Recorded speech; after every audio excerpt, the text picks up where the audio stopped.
Hey everyone, welcome to today's edition of One Single Story, where each weekday we offer a brief lesson from a section of today's reading from the One Year Bible. My name's Stephen Mizell, and Rivenbark and I are joined by Alyssa, Bream this week, and today we're looking at Hebrews chapter 8, verses 1 through 13. And so this is kind of the crown of the argument of the book of Hebrews about Jesus being a better covenant or bringing a better covenant. And today we're going to talk about how there is an heavenly tabernacle and heavenly worship and heavenly ministry, and what earthly ministry is meant for, how it should help us see that better. And we talk about the new covenant and how it relates to our heart and the motivation from the inside out. And so I hope you will get a pen and paper and your Bible, and let's study the Word of God together.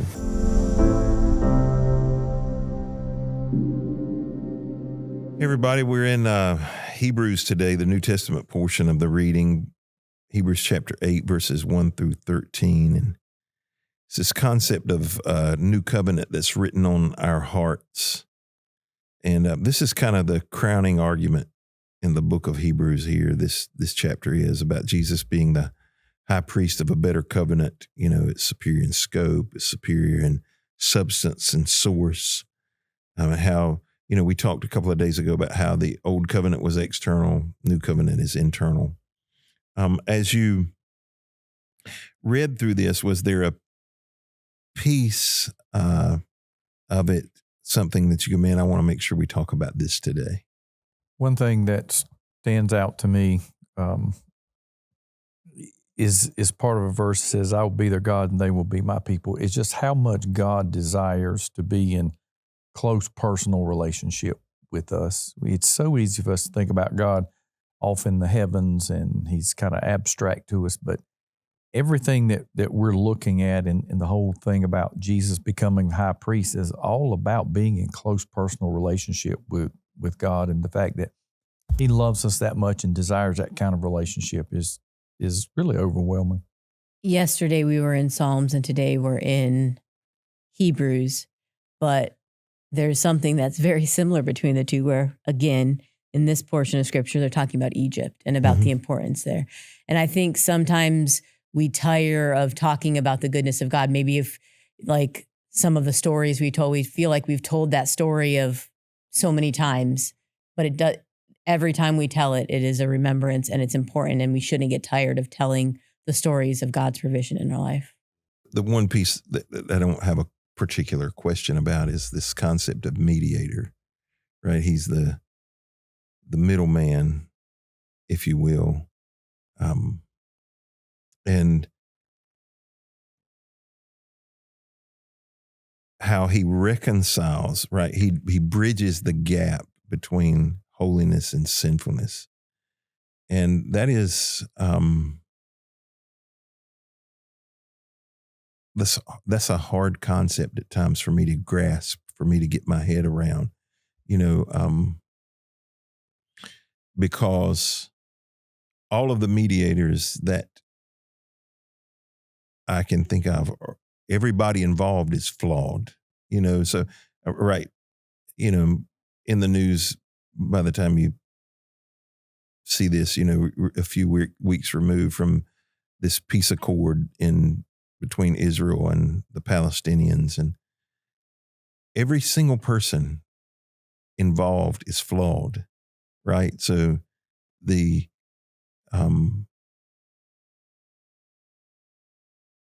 our president is flawed, the Israeli president is flawed, the Palestinian leaders are, you know, flawed.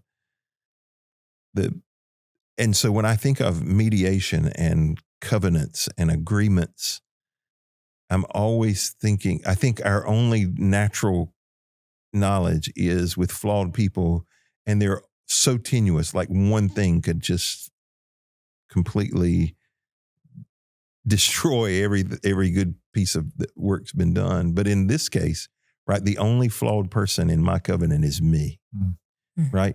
The mediator is perfect. The covenant creator is perfect.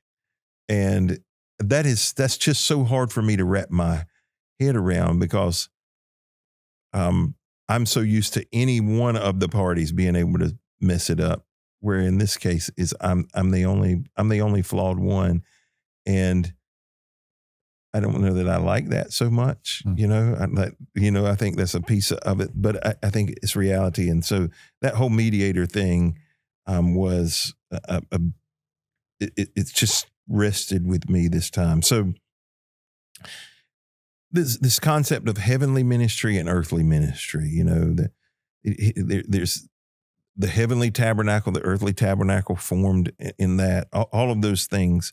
How does Christ's heavenly ministry change our view of earthly forms of ministry? How should it impact that? It should be the pattern by which we try to form our earthly ministry around. One, he's there mediating, interceding. It's always looking out for our best interest. And the reality of ministry in and of itself, whatever form it takes on, should be that you're looking out to serve, to help other people. And that's what Christ does. And to think that he does that all the time, that he doesn't say, you know what, I've watched Stephen this week, and he says, I'm just not going to represent him the rest of the week. I'm going to leave him to himself. And sometimes the ministry feels that way, where you're like, okay, I've had enough of this or enough of these people. But yet we see this picture of the perfect high priest who just is always there on our behalf, looking out for us. It's a beautiful picture. Talked a couple of times about this conference that I went to because that's what's on my mind. But the theme for the conference was enter in. And that was taken in a lot of different ways. But the main way that stood out for me was the worship in heaven and what God has created is a story that we are entering into. We are not the ones who are creating it. We are not the ones who are, as church creatives, that's what it was. The conference was for all these church creatives. It was, we are entering into God's creativity. So as I see this picture of the thing happening in heaven, it is us here on earth who are emulating it and who are entering into that, the ever-present worship that's going on in heaven, the ever-present, the pictures we see in Revelation and those kind of things. And so I think that as we work here on earth to create it, we're not having to create it from scratch because it already exists. We're just having to draw from God and draw from Jesus. Kent, who went with you to the conference, he mentioned Natalie Runyon, who has I think her Instagram is Raised to Stay. I think that was the book she kind of put her on the map, maybe. I have not read that, but I did read a book by her recently, since it was written since then. I think it's called The Church That Jesus Built, is the name of it. And some of the reflection is, it's not about us. That's some of the reflection. It's easy to make it about us, but it's not about us. And the way I wrote it in my notes is, I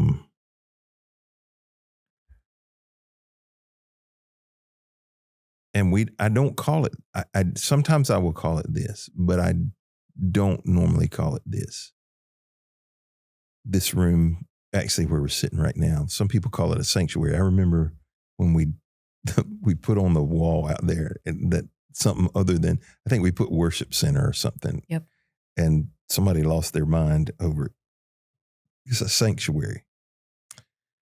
The note I made is, church structures are scaffolds, not sanctuaries, right? They should be to help you see the eternal sanctuary better.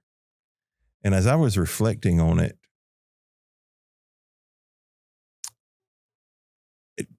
I think we're probably more intentional than lots of other churches. We're certainly not as effective as some are. Some are much more effective. We try to be intentional about everything we do. Why are we doing it? And sometimes even we talk about it until we're mad at one another because we're trying to, sort through it.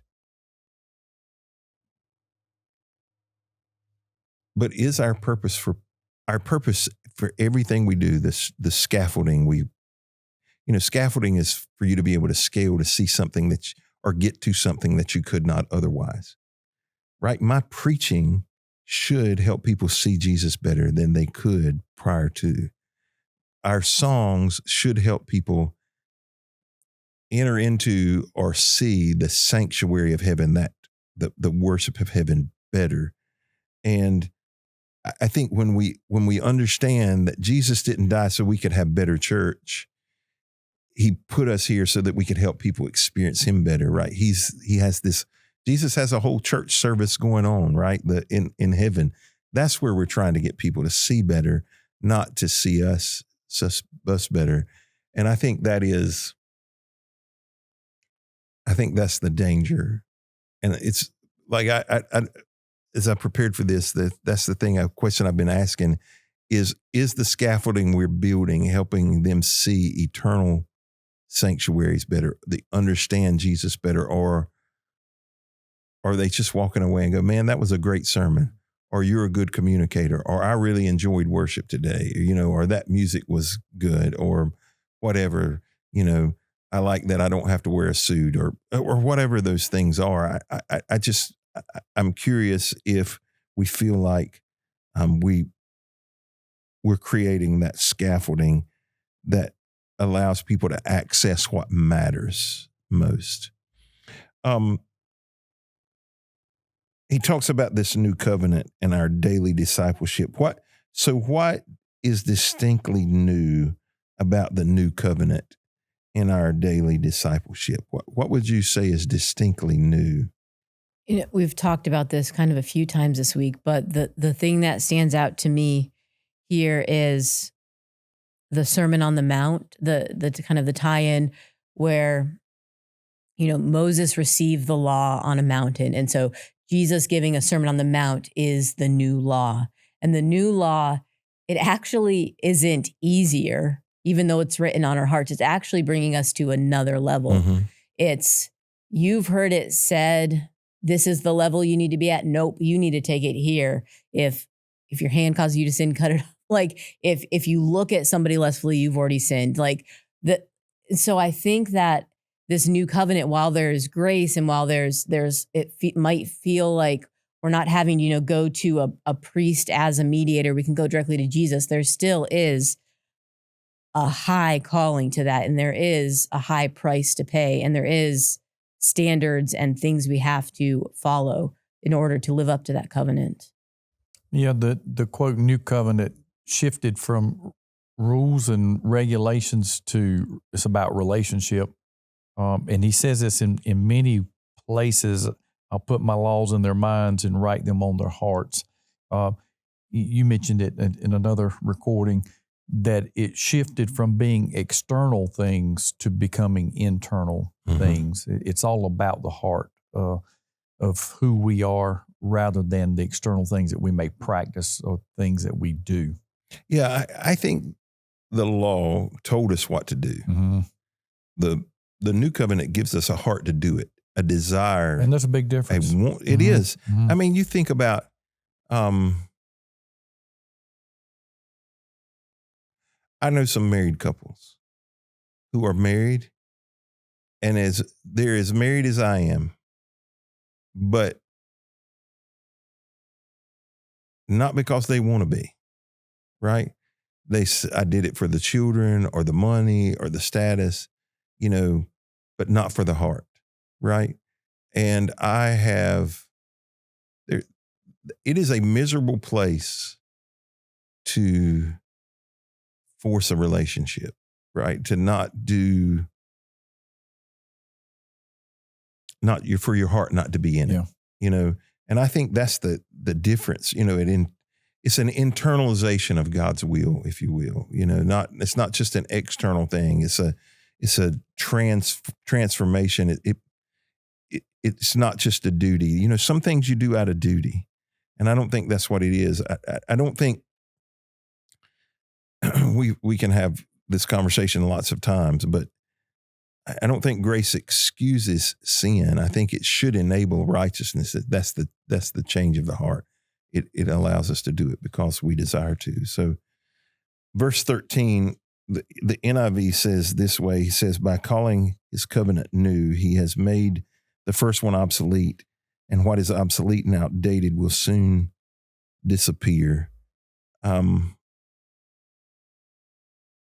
How does that verse guide conversations when we talk about law and grace? Well, I think you touched on it just a moment ago when you said the law was a framework that told you what to do, and it gave you some boundaries and some expectations, whereas grace and relationship with God causes us to want to do the right thing for the right reason. It becomes an act of worship. Alyssa alluded to the fact that, under the new covenant in Jesus, it's not that the standards are lowered. In fact, he raised the standard, but the motivation of our hearts are that we want to live in that way that brings glory and honor and pleases him, rather than being forced or coerced by what was the law that was attached to it. Yeah, I think it goes back to, while there is grace, there is still a new covenant. There is still a covenant that we have to uphold. And the difference is that we have a high priest that's there. We have this Melchizedek-like figure that is there to intercede for us and to mediate and to do all of these things that's talked about in Hebrews. It's not that it's an easier thing to do, but it's just that we have more help to do it, maybe. We did movie for At the Movies this past time. I think it was mine, the one I did for At the Movies on Inside Out 2 is the one we did, And the movie, both times, the first one and the second one, are about emotions, right? And some of what it's saying is the things that happen on the outside, the things that show up on the outside, are reflections of what's going on the inside. And I don't think, I hear people say sometimes that morality is not a piece of Christianity, or the law was discarded, or it no longer matters. I don't know that I fully agree with that. I think the difference is it becomes this inside out thing. The things that are happening on the outside should be some reflection, really are a reflection of something that's going on the inside. There have been times when I have tore into somebody,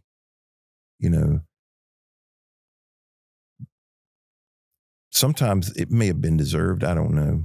But other times it was just a reflection of what was going on inside of me. It had nothing, they may have been the straw, but it wasn't, it was other things that were happening inside of me. And I think we miss that sometimes. Mm-hmm. And I think sin on the outside, whether we like it or not, is a reflection of what's going on the inside of us. Yeah. How are we living? Romans 8, chapter 8, verses 3 and 4 says this. It says, for what the law was powerless to do because it was weakened by the flesh, God did by sending his son in the likeness of sinful flesh to be a sin offering. And so he condemned sin in the flesh. And in order that the righteous requirement of the law might be fully met in us who do not live according to the flesh, but according to the Spirit. And I think that's the thing that we suddenly need to, I think that's the shift. We should be led, guided by, motivated by the Spirit of God that now lives on the inside of us, not because of the flesh. But you can't make me believe that the Spirit wants you to sin, right? That you can't make me believe that. But the motivation is different. It changes. The new covenant changes that. And the note I made is the old covenant told us what to do, but the new one gives us a heart to do it. So thank you for joining us again today on One Single Story. Just want to remind you, when grace is written on your heart, you stop striving to perform for God and you start living from his presence. I think that's the freedom of the new covenant. I hope you'll live that out today, and I hope you'll join us again as we continue our examination of the daily Bible reading from the One Year Bible.